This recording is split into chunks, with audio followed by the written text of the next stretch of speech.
ونستعينه ونستغفره ونؤمن به ونتوكل عليه ونعوذ بالله من شرور أنفسنا ومن سيئات أعمالنا من يهده الله فلا مضل له ومن يضلله فلا هادي له ونشهد أن لا إله إلا الله وحده لا شريك له ونشهد أن محمدا عبده ورسوله أرسله بالحق بشيرا ونذيرا وداعيا إلى الله بإذنه وسراجا منيرا قال الله تبارك وتعالى يا أيها الذين آمنوا ادخلوا في السلم كافة قال الله تبارك وتعالى إن كنتم تحبون الله فاتبعوني يحببكم الله قال الله تبارك وتعالى يا أيها الذين آمنوا اتقوا الله وقولوا قولا سديدا يصلح لكم أعمالكم ويغفر لكم ذنوبكم قال الله تبارك وتعالى يا أيها الذين آمنوا إذا نودي للصلاة من يوم الجمعة فاسعوا إلى ذكر الله وذروا البيع ذلكم خير لكم إن كنتم تعلمون بارك الله لنا ولكم في القرآن العظيم ونفعنا وإياكم بالآيات والذكر الحكيم إنه تعالى جواد كريم قديم ملك بر رب رؤوف رحيم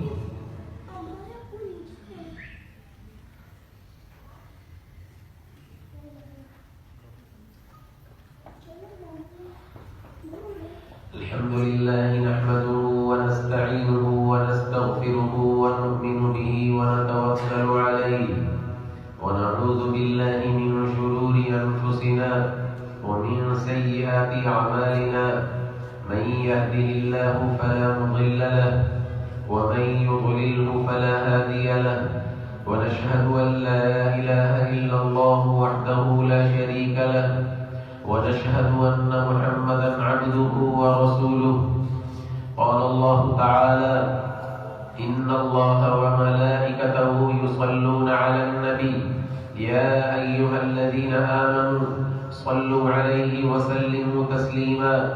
اللهم صل على سيدنا ومولانا محمد وعلى آله وصحبه وبارك وسلم وصل عليه قال رسول الله صلى الله عليه وسلم إنما بعثت معلما وقال رسول الله صلى الله عليه وسلم إنما بعثت لأتمم مكارم الأخلاق وقال رسول الله صلى الله عليه وسلم طلب العلم فريضة على كل مسلم وقال عليه الصلاة والسلام من يرد الله به خيرا يفقهه في الدين تعادلوا عباد الله رحمكم الله إن الله يأمر بالعدل والإحسان وإيتاء ذي القربى وينهى عن الفحشاء والمنكر والبغي يعظكم لعلكم تذكرون اذكروا الله يذكركم ولذكر الله تعالى أعلى وأجل وأتم وأهم وأعظم وأكبر والله يعلم ما تصنعون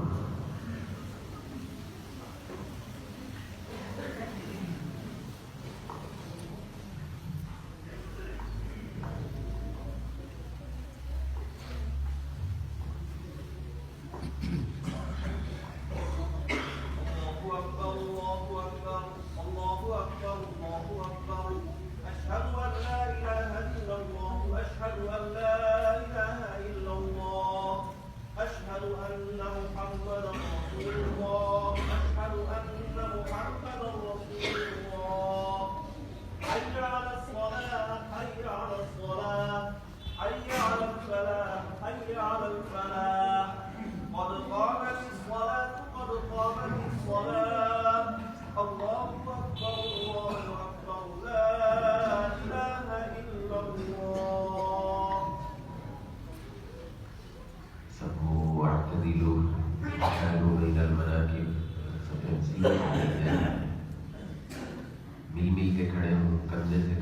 हो, खाली जगह ना हो दरमियान में, जब तक अगली सफ में जगह हो पीछे न खड़े।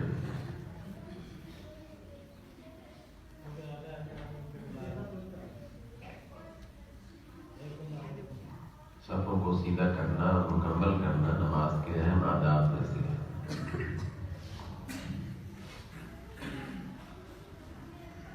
अल्लाहु अकबर।